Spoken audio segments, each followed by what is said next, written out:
টলিউডের জীবন্ত কিংবদন্তি ববিতা। দেশে আর দেশের বাইরে সবার কাছে ববিতা তাদের প্রিয় একজন অভিনেত্রী। কিন্তু একমাত্র ছেলে অনিকের কাছে শুধুই সংগ্রামী মা। তাই তো সংগ্রামী মায়ের স্বপ্ন পূরণে ছেলে অনিক পড়াশোনা ছাড়া আর কিছুই ভাবতেন না। স্কুলের শুরুটা হয়েছিল ঢাকার বনানীতে প্লেপেন থেকে।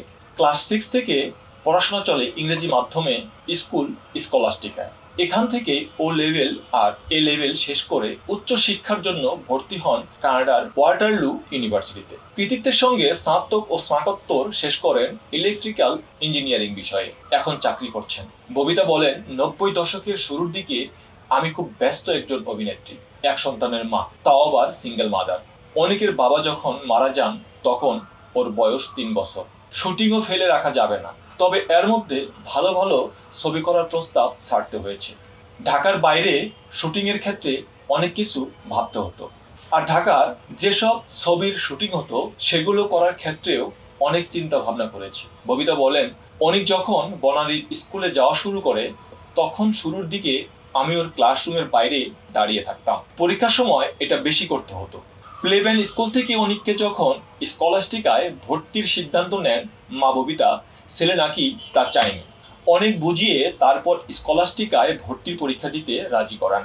ভর্তি পরীক্ষায় খুব ভালো ফল করে ছেলে অনিক। প্লেপেন স্কুলে ক্লাস 5 পর্যন্ত পড়ার পর শুরু স্কলাস্টিকায়। ববিতা বলেন, অনিকের পড়াশোনার শুরুর পর আমাকে শুটিং এর ব্যাপারে অনেক সচেতন হতে হয়েছিল, কারণ বাবা নেই। শুটিং আর পড়াশোনা দুই দেখতে হতো আমাকে। পরিচালকরা যাতে সমস্যায় না পড়েন তাই অনেক কষ্টে ঢাকার আশেপাশে দু একটা আউটডোর শুটিং করতে হতো। বাসায় যদিও কাজের লোক ছিলেন, তারপরেও আমি পুরোপুরি একা।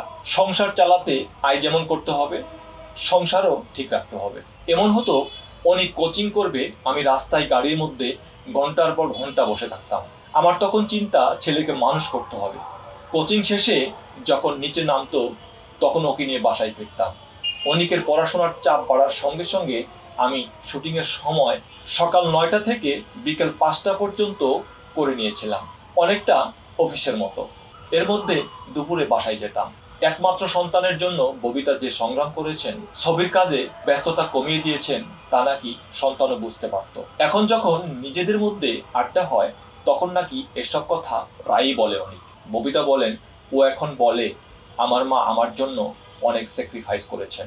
এটা ওর মনের মধ্যে সব সময় কাজ করেছে। মনে মনে নাকি একটা জিদও কাজ করেছে। মা খুশি হবেন তেমন কাজই করত। ববিতার ইচ্ছে ছিল ছেলে ভালো মতো পড়াশোনা করবে। যে ববিতা সবার কাছে প্রিয় অভিনেত্রী, কিন্তু তিনি সন্তানের পরিচয়ে পরিচিতি হতে চেয়েছেন। সন্তান মায়ের সেই ইচ্ছা পূরণ করেছেন।